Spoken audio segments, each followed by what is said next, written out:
Welcome back to some evening MOS Marine Corps knowledge. Tonight we're going to go over a comment that was requested twice, 6174.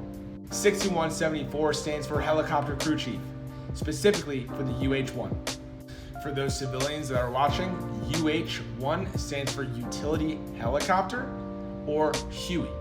If you are someone interested in the Marine Corps and you're looking to become a crew chief, there are various different aircrafts that you can become a crew chief for.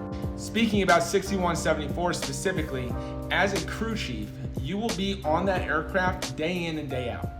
Again, like always, if you like the conversations, if you like learning about different MOSs, please drop a follow and like this video.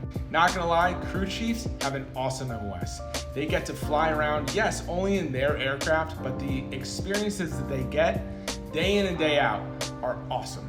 Unique to this MOS is the fact that all crew chiefs, no matter what aircraft, get to go to SERE school. SERE is a training evolution that not many MOSs get to experience. It stands for Survival, Evasion, Resistance, Escape.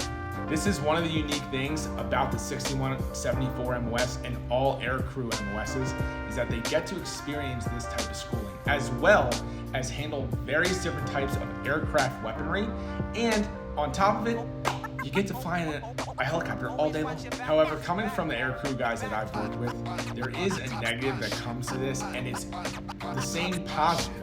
It's flying in the aircraft every day. It gets repetitive, it's very loud, it's the same thing over and over again. Those first few flights are awesome if you haven't flown in an aircraft before, but as you can imagine, doing it every single day probably gets tiring. Ultimately, I think this is a very underrated MOS, and it's something that anyone wanting to join the Marine Corps should look into. And as always, eat those freaking crayons, Marine.